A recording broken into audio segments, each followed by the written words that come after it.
Hello everyone.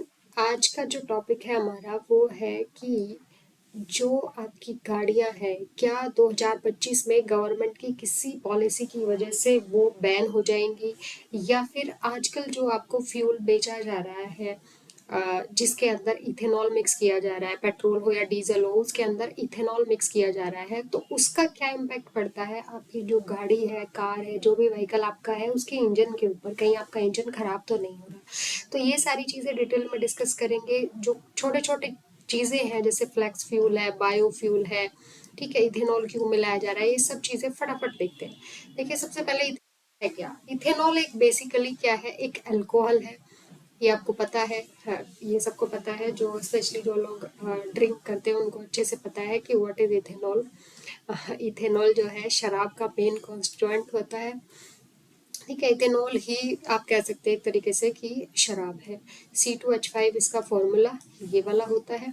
ठीक है, OH इसके अंदर होता है ग्रुप।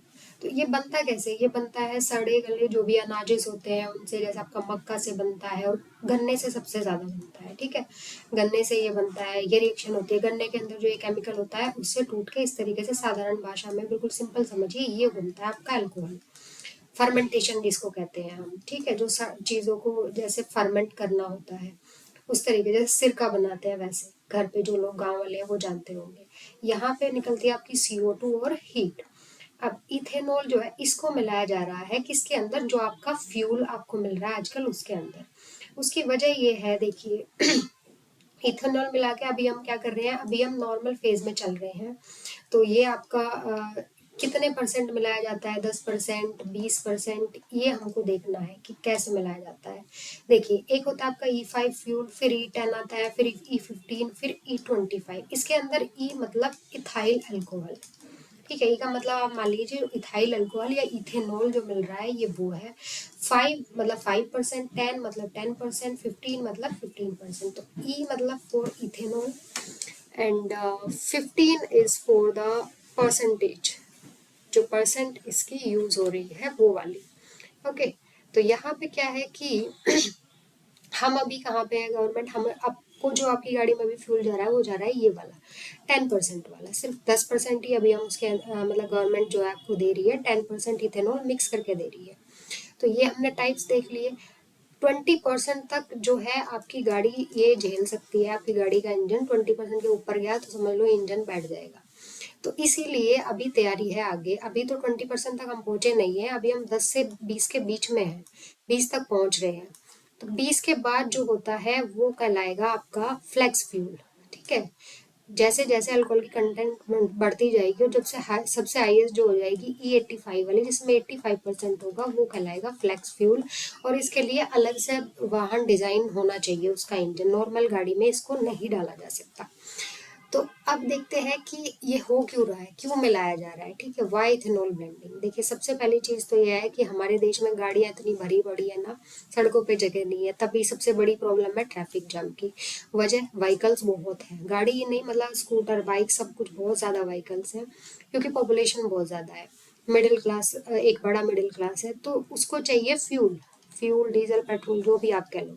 और वो हम कहाँ से लेके, वो हम इन देशों से लेके आते हैं खरीद के, इनको पैसे भेज के। ठीक है, पैसे जो हमारा भी फॉरेन रिजर्व होता है, जो हम डॉलर में पेमेंट करते हैं उनको, उनसे तेल खरीदते हैं। हमारे देश की आप कुछ ऐसा मान लो कि हमारे देश में जितना भी टोटल पैसा, मतलब हमारी जो इकोनॉमी है उसमें जो हम चीज़ें बाहर से मंगाते हैं, कुछ खुद बनाते हैं अपने देश की ज़रूरतों के लिए, कुछ बाहर से मंगाते हैं। तो जो सबसे ज़्यादा बाहर से मंगाते हैं उसमें सबसे ज़्यादा खर्चा पड़ता है ऑयल का, क्योंकि वो देश की सबसे बड़ी डिमांड है, उसी से सब कुछ हो रहा है, सारी चीज़ें यहाँ से वहाँ ट्रांसपोर्ट हो रही है।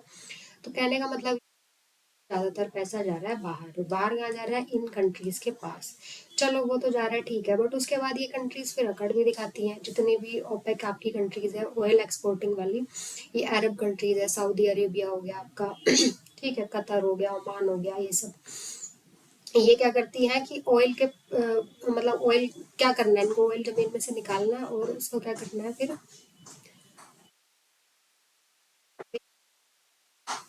ओके, मतलब जमीन में से निकाल के इनको बेच देना है, इनका सिंपल सा काम है, इनको ज्यादा कुछ तो करना नहीं होता। तो उसमें भी इनके क्या लग रहे हैं कि ये क्या करते हैं, ऑयल के प्राइस को ऊपर नीचे करने के लिए कभी ऑयल कम बनाएंगे जिससे कि मार्केट में ऑयल की डिमांड बढ़े, उसका रेट बढ़ जाए। मतलब ऑयल के प्रोडक्शन को कंट्रोल करते हैं, पार्शियल चीजें नहीं करते। दूसरा, अगर किसी कंट्री से इनकी नहीं बनती तो उसको तेल देना बंद कर देते हैं। तो बेसिकली इन्होंने ऑयल को बना लिया है एक वेपन, हथियार।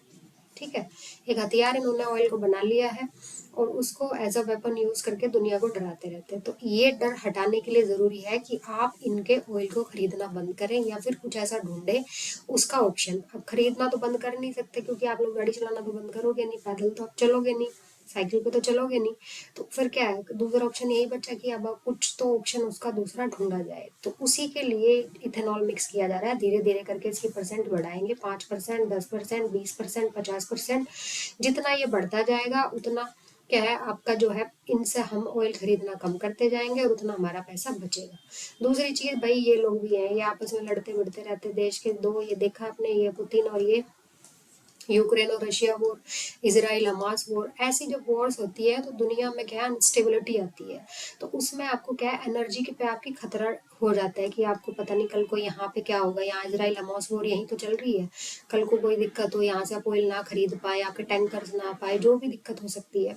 तो अनसर्टेनिटी है एनर्जी की, तो उसके लिए भी जरूरी है। ठीक है, तीसरी चीज ये है कि भाई एनवायरमेंट, ऑयल जो है, जो आपका क्रूड ऑयल है, फॉसिल फ्यूल से बनता है। फॉसिल फ्यूल से जब ये बनता है तो इसमें से धुआं जो निकलता है ना गाड़ियों में से, उसमें बहुत ज्यादा हार्मफुल केमिकल्स होते हैं, ये समझ लो। तो उसके लिए भी जरूरी है कि उस पर रोक लगाई जाए। तो अब इथेनॉल का यूज करके बिल्कुल तो ऐसा नहीं होगा कि इथेनॉल बिल्कुल प्योर है और इससे कोई दिक्कत नहीं होगी। इसमें से भी केमिकल्स निकलेंगे, पर उतने खतरनाक नहीं निकलेंगे कैसे जितने की इससे निकलती है। तो हमने देख लिया कि क्यों जरूरी है। जरूरी है, ये समय की डिमांड है, फिलहाल ये करना बहुत जरूरी है। नेक्स्ट है कि अब क्या ऐसा किसी ने पहले किया है कि भाई कोई 80% तक पहुंच गया और उसको कोई फायदा मिला हो? देखना भी तो पड़ेगा ना। ऐसा तो नहीं कि हमारी सरकार जो कर रही है वो अंधेरे में तीर चला रही है। ऐसा नहीं है। देखिए, ब्राजील का केस है। ब्राजील ने 1975 में ये स्टार्ट कर दिया था, जो हम अब सो के जाग रहे हैं ना, हमारी सरकार। ठीक है, तो वो इन्होंने 75 में शुरू कर दिया था क्योंकि 1973 में आया था, 1973 में first oil crisis. First oil crisis क्या था? वही था जो तेल वाली कंट्री है ना, ये जो मैंने अभी आपको बताई है, ये लोग, इन्होंने क्या किया था कि जो इसराइल को सपोर्ट कर रहे थे, उस टाइम इसराइल की एक वॉर हुई थी अरब के साथ, जो कि होती रहती है, ये आपस में लड़ते रहते हैं। ठीक है, ये जो यहूदी है और इधर मुस्लिम कंट्रीज हैं, ये आपस में लड़ते रहते हैं, इसराइल के साथ इनकी नहीं बनती। तो इनके जो वॉर्स होते रहते हैं, उस टाइम पे जिसने इसराइल को सपोर्ट किया, इन्होंने क्या किया, उनको ऑयल एक्सपोर्ट करना बंद कर दिया। अब ये टाइम ये बात समझ आ गई थी। उस टाइम इतना बड़ा चीज नहीं थी कि कल को कुछ भी हो सकता है। उस टाइम तेल के प्राइस 300% तक बढ़ गए थे, जो कि हमने अभी यूक्रेन और रशिया वॉर में भी देखा था कि बढ़े थे। तो जब जब कोई दुनिया पे संकट आएगा तो ऑयल के प्राइस सबसे पहले बढ़ते हैं। तो ब्राजील को ये कहानी समझ आ गई कि भाई इनका तो कुछ करना पड़ेगा। तो ब्राजील ने यहाँ पे क्या किया कि उन्होंने, उनके पास होता है गन्ना बहुत ज्यादा, हमारी तरह ही। ठीक है, जैसे हम भारत के लोग हैं, हमारे यहाँ पास भी गन्ना, कृषि हमारी जो है, कृषि प्रधान देश हमारा रहा है, तो गन्ना काफी होता है, स्पेशली यूपी का जो वेस्टर्न एरिया है वहां पे। तो क्या किया कि भाई अपने गन्ने का यूज करके कुछ तो करो इसका। तो उन्होंने किया, उसका क्या कि इन्होंने उससे इथेनॉल बनाया। इथेनॉल को गवर्नमेंट ने कह दिया कि इथेनॉल तो मिक्स करना जरूरी है, प्योर फ्यूल तो अब नहीं मिलेगा किसी को भी। 1975 से थोड़ा थोड़ा करके स्टार्ट किया और इन्होंने आज ये अच्छा खासा मिक्स करते हैं। इन्होंने अपना खुद का इथेनॉल जो है, काफी प्लांट्स वगैरह लगाए हैं। तो मतलब सक्सेसफुल ये चीज हो चुकी है, इसमें कोई डाउट नहीं है। ओके, बट वही है कि अगर आप हाइयर 20% के ऊपर अगर आप मिलाओगे तो व्हीकल आपको दूसरा चाहिए, फिर ये वाली गाड़ियों में नहीं आप डाल सकते इसको। अब देखिए हमारी गवर्नमेंट क्या कर रही है। देखिए, हमारी गवर्नमेंट ने 2003 में ये एक प्रोग्राम शुरू किया था जिसको कहते हैं इथेनॉल ब्लेंडेड पेट्रोल प्रोग्राम। ठीक है, 2003 में सो के जाग चुके थे, इन्होंने शुरू कर लिया था और अभी तक हम पहुंच पाए हैं 10 से 12% लगा लो। 10% का टारगेट 2022 में हमारा अचीव हो चुका है। अब टारगेट है 2025 का कि 20% तक जाए। अब अगर 20% का टारगेट 2025 में अचीव हो जाता है तो फिर उससे आगे का टारगेट रखा जाएगा। लेकिन जो आपके वो है व्हीकल्स हैं, वो अफोर्ड नहीं कर पाएंगे इसको। मतलब उसमें अगर आप इतना ज़्यादा अल्कोहल मिला हुआ फ्यूल डालोगे तो इंजन आपका खराब हो सकता है। खराब हो सकता है क्या, मतलब वो वाले इंजन इसके लिए बने ही नहीं है, 20% तक तो आप जैसे तैसे काम चलाने वाली बात है। तो अब उसके लिए गवर्नमेंट ने कह दिया है कंपनीज को कि जो नए वो बनेंगे, जो आपकी नए व्हीकल्स बनेंगे, उनको आपको ऐसे ही डिजाइन करना होगा जिसमें कि ब्लेंडेड इथेनॉल ब्लेंडेड फ्यूल डल सके, मतलब इथेनॉल और पेट्रोल मिला के डाला जा सके, ऐसे व्हीकल अब बनने हैं। तो देखते हैं अब अंदर है क्या क्या दिक्कत। देखिए, हमने एडवांटेज देख लिया है कि इथेनॉल हम अपने देश में बना सकते हैं, बाहर से खरीदना नहीं। एनर्जी की सिक्योरिटी, इथेनॉल का ऑक्टेन नंबर हाई होता है इसीलिए इसको यूज करते हैं। इथेनॉल मिक्स होगा तो प्लांट बनेंगे, बहुत सारे इथेनॉल के प्लांट बनेंगे तो एम्प्लॉयमेंट जनरेट होगा, ग्रीन हाउस गैसेस में इमिशन कट होगा, बाहर का जो पैसा फॉरेक्स रिजर्व जिसको कहते हैं, फॉरेन एक्सचेंज रिजर्व, वो हमारा बचेगा, बाहर नहीं जाएगा देश से।